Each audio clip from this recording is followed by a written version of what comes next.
Hey everybody, welcome back to our movie reviews. We are here again with day three, and this one is a special one for me because of my love for this particular director. That film being Columbus, which was written, directed, and edited by Konada, uh, who would go on to do a film called After Yang, which I believe came out in 2021, I believe. Um, and it premiered at Sundance, and I was able to catch the premiere online. And um, when I saw the film, I was just completely absorbed by it, and I actually couldn't stop crying watching it because there's a resonance. There's a um, now watching with Columbus, there's an aura that Konada crafts within his work that is just so palpable and just um, so affecting of the soul. Really, I mean, I just find myself completely invested and completely understanding of the circumstances that he crafts. And Columbus is no exception to that. And Columbus also cements my love for Konada, and I am incredibly excited to see what he does next because um, to give the word perfect to film, I mean, Columbus would come close to it because it is a stunning, stunning portrait of what it means to be stuck within one's present circumstances, and also how influences within one's environment um, can create such a dilemma when someone is stuck. Um, because the film follows two people. One of them played by Haley Lou Richardson, who is she's kind of an optimist of sorts. She's working at the library, but she wants to move on to do bigger and other things. She has a love for structures, for art, um, and we have on the other side of things we have John Cho, I believe his name, the actor, um, who's much more of a cynic, much more emotionally shut, um, and he comes down to where Haley's town is, and his father is in a very critical condition, and these two eventually find each other, and they both, in some form or another, basically get to talk to each other about their own dilemmas, and within that, find solutions for each other. And um, the best comparison I can give to Columbus would actually be Lost in Translation, but the difference between Lost in Translation and with Columbus is a lot to do with how the film manages this relationship. Because with Lost in Translation, my issues with Lost in Translation was how um, it handled such a relationship. It chose to form it more romantically speaking, whereas I believe it should have been more friendly. With this, it flirts with that idea, but it never actually attempts to go that way. It chooses to stay within friendly confines, which I think is a much more appropriate choice considering the dilemma at play here and just the situation.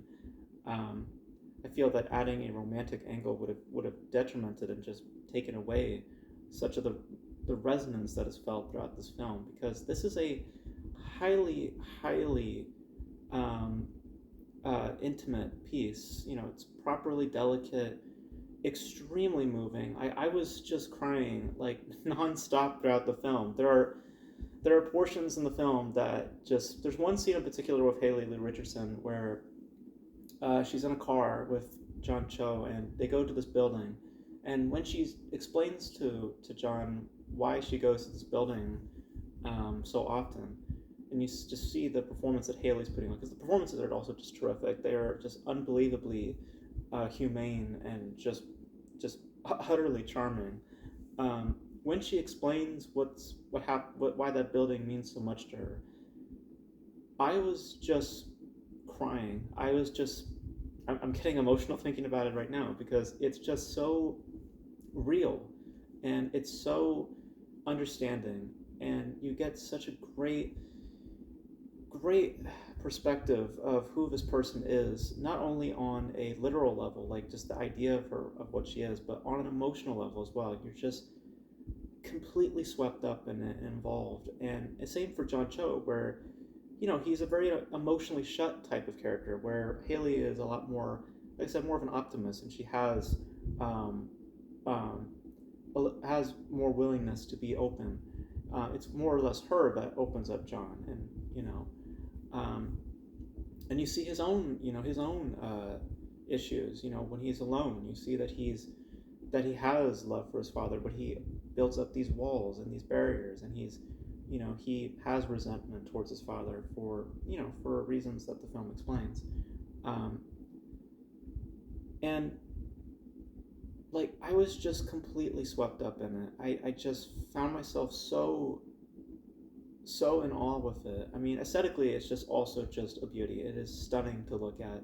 The framing of some shots in this are just gorgeous, and to use the same word for gorgeous, the energy of the film, the flow of said energy, the construction of just this entire piece is so brilliant because it just maintains this steady flow of of emotion and of just powerful intimacy.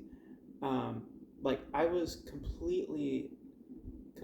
I was at some points overwhelmed with emotion because of how well the film is presenting such emotion. Like it is a very richly emotional piece with some brilliant directing, brilliant craftsmanship, and some performances that will completely charm you to no end.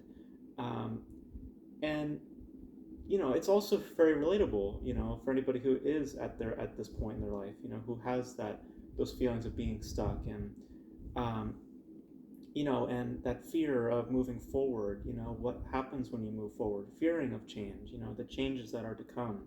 What are the deep, you know, like I said, yeah, the deep fear of it. Like that. I, I'm just, it's brilliant. I absolutely love this film so much. I'm like trying to keep myself together because of how emotional the film was for me. Um, I thought it was just great. I love this film so much. And Konada is just the two films I've seen of his. I love this director so much. I want to see more of what he does. I hope that he has something new in the works because I will be there day one to see it because man, he just knows how to do meditation and how to handle emotions so well. Both of his films, both this and After Yang, they're so deeply resonant and so deeply moving. Um, and I'm cannot wait to see what he does next because this was just brilliant. So, so that's my thoughts on Columbus. I just adore this film. You guys will know your thoughts on Columbus if you guys have got a chance to see it. And yeah, that's gonna be it for me, guys. Thank you guys for tuning in. This is day 3, so we got more films coming out. So again, it's kind of a collection of stuff. Basically, whatever I want to see, I will just put within the week. So, so it might be older films. It might be a little bit more recent, like this film is. But that's just whatever I'm interested in, I will talk about it. So that's the whole point of this series. What have I seen lately? So, but yeah, let me know your thoughts on Columbus if you guys checked it out. And that's gonna be it for me, guys. Thank you guys for watching, and I will catch you guys tomorrow for day 4. So, see you guys then. Bye.